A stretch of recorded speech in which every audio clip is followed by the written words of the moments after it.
Student, welcome back to my channel Samrat academy. Student, मेरा नाम है आकाश और आज हम बात करने वाले हैं क्लास 10th साइंस के वेरी मोस्ट इंपोर्टेंट क्वेश्चन लेकर।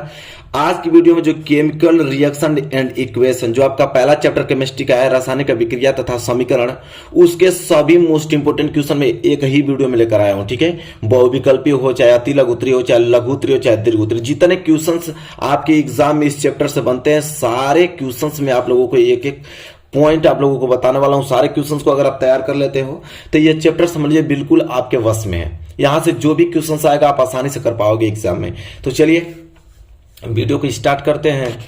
वीडियो को लाइक नहीं किया तो वीडियो को लाइक कर दीजिए और चैनल पर नए हैं तो चैनल को सब्सक्राइब कर लीजिए। चलिए मेरे प्यारे विद्यार्थियों, देखिए पहला प्रश्न से स्टार्ट करते हैं। देखिए पहला प्रश्न बहुत ज्यादा इंपोर्टेंट प्रश्न है, आराम से एक एक पॉइंट डिस्कस करते हुए चलेंगे। अब देखिए कहा है कि ऊपर दी गई अभिक्रिया किस प्रकार की है। कह रहा है कि Fe2O3 + 2Al gives Al2O3 + 2Fe। कह रहा है कि ऊपर दी गई अभिक्रिया किस प्रकार की है। संयोजन अभिक्रिया की द्विविस्थापन अभिक्रिया, वियोजन अभिक्रिया की विस्थापन अभिक्रिया। ठीक है, तो देखिए आपका संयोजन अभिक्रिया तो होगा नहीं, संयोजन अभिक्रिया नहीं होगा, क्योंकि संयोजन अभिक्रिया उसे कहते हैं कि जिसमें दो अभिकारक मिलकर, देखिए एक अभिकारक दो या दो से अधिक अभिकारक मिलकर सिर्फ एक उत्पाद बनाए, उसे हम कहते हैं संयोजन अभिक्रिया। तो यहाँ पे एक उत्पाद तो बन नहीं रहा है, यहाँ पे दो उत्पाद बनना है, इसलिए ए वाला क्या हो जाएगा, गलत हो जाएगा। बी वाले की बात करें, बी है द्विविस्थापन अभिक्रिया। द्विविस्थापन अभिक्रिया मतलब कि दोनों का विस्थापन हो, जिसमें दो विस्थापन हो।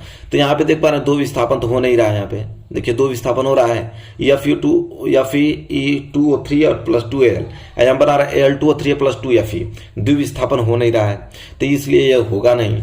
इसके बाद तीसरा है आपका वियोजन अभिक्रिया। वियोजन अभिक्रिया भी नहीं होगा। वियोजन अभिक्रिया वो अभिक्रिया जिसमें एक अभिकारक, देखिए एक अभिकारक टूटकर अलग अलग उत्पाद बनाते हैं, लेकिन यहाँ पे एक अभिकारक तो है नहीं, यहाँ पे दो अभिकारक, इसलिए सी वाला ऑप्शन भी गलत हो जाएगा। बच गया डी ऑप्शन राइट आंसर होगा आपका विस्थापन अभिक्रिया।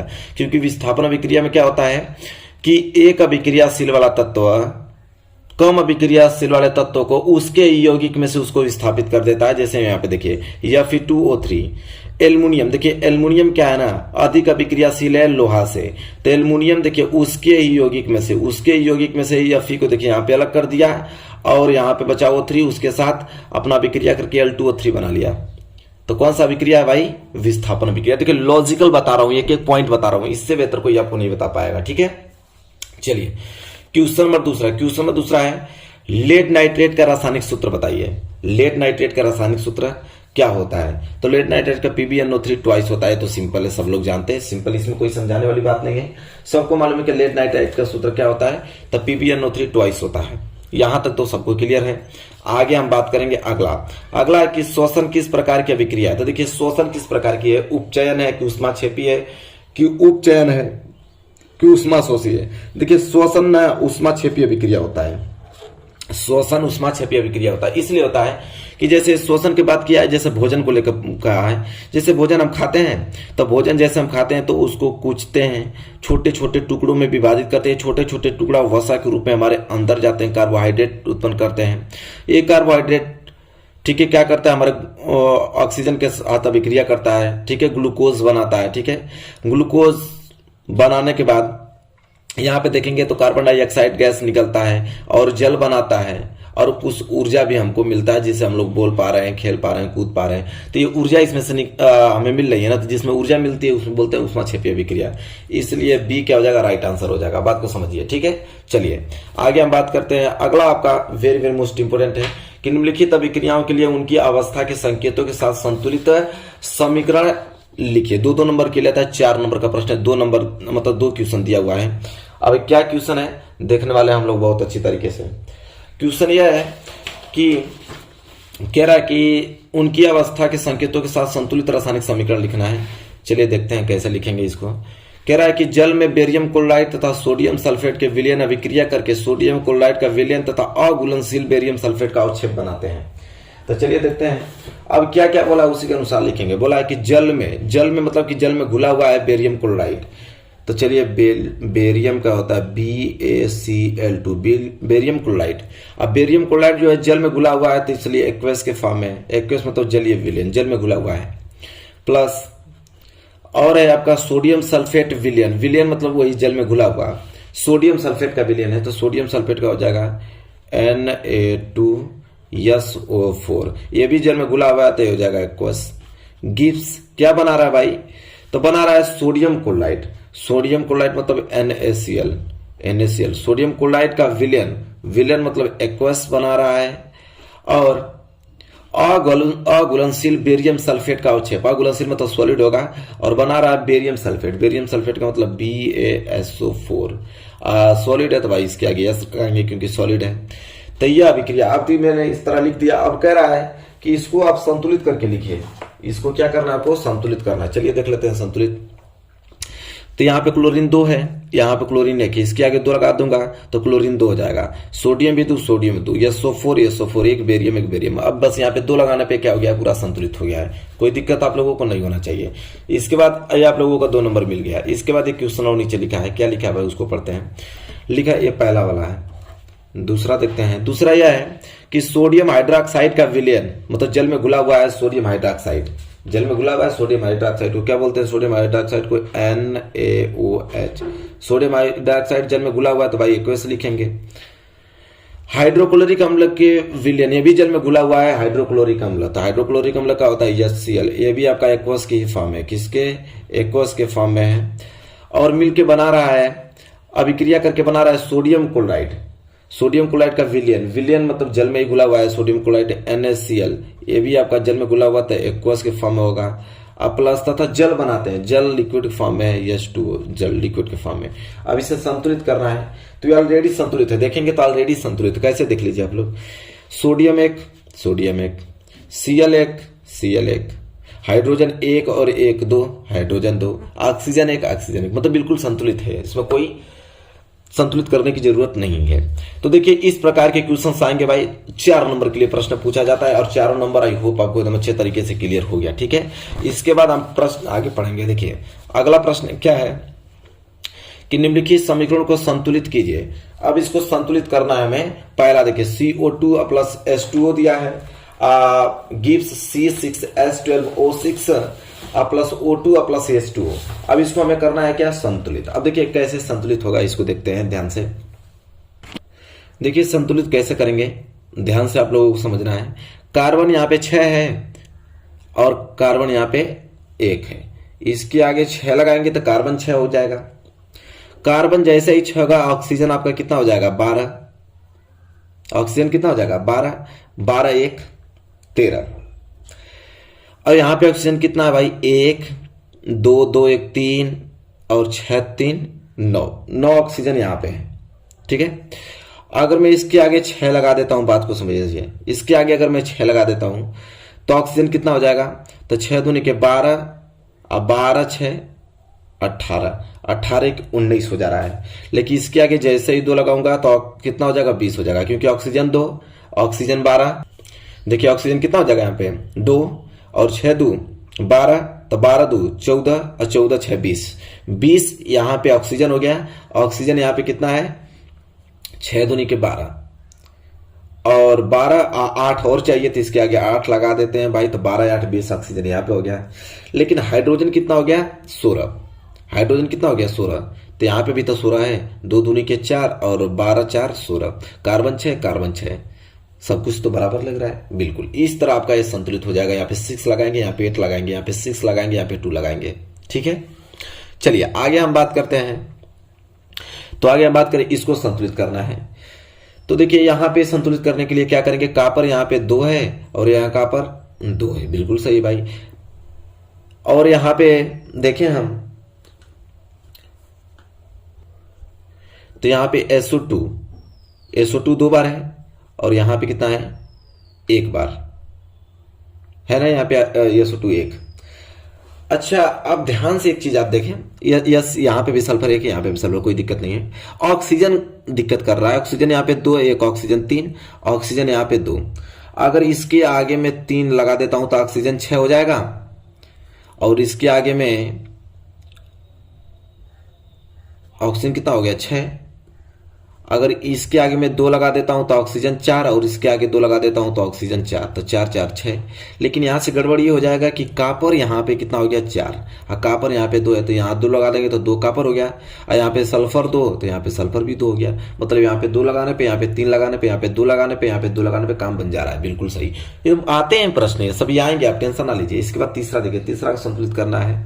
तीसरा संतुलित कैसे होगा, देखिए क्लोरीन यहाँ पे 2 2 4 4 क्लोरीन है, तो यहाँ पे मैं 4 लगा दूंगा, तो 4 क्लोरीन। हाइड्रोजन कितना हो जाएगा मेरा 4, हाइड्रोजन कितना हो जाएगा 4, हाइड्रोजन यहाँ पे 2 है, तो इसके आगे 2 लगा दें तो हाइड्रोजन कितना हो जाएगा 4 यहाँ पे भी, और ऑक्सीजन 2 और ऑक्सीजन 2, बिल्कुल संतुलित हो गया। यहाँ पे 4 लगाने पे और यहाँ पे 2 लगाने पे संतुलित हो गया। ये लास्ट है, चौथा देखिए क्या है, लोहा यहाँ पे 3, लोहा 1 भाई 3 लगाइए, लोहा 3 हो गया।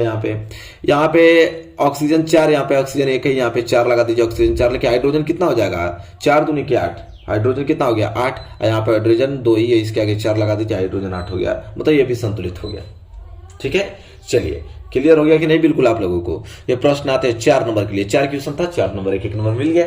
ठीक है, चलिए अब हम बात करें निम्न पदों का वर्णन कीजिए तथा प्रत्येक का एक एक उदाहरण दीजिए। अब कह रहा है कि संक्षारण, संक्षारण विकृत गंधिता। अब संक्षारण क्या है सबको मालूम है, चलिए संक्षारण बता दिया जाता है आप लोगों को। देखिए संक्षारण में एक बार आप लोगों को बताया था, वही सिर्फ मैं इस्तेमाल कर रहा हूं। कह रहा है कि धातुओं का संक्षारण क्या होता है कि वह रासायनिक अभिक्रिया जिसमें वायु की नमी तथा ऑक्सीजन के प्रभाव से धातुओं का क्षय या ह्रास होता है, धातुओं का संक्षारण कहलाता है। कह रहा है कि कोई भी धातु है, धातु को मैं अगर छोड़ देता हूं ऐसे बिना पेंट किए हुए छोड़ देता हूं, तो वायु की नमी और ऑक्सीजन से अभिक्रिया करके इसमें ऑक्साइड परत जम जाता है इस पे, और यह धीरे धीरे इसको क्षरण करने लगता है, इसको नुकसान पहुंचाने लगता है। यही धातुओं का क्षरण कहलाता है।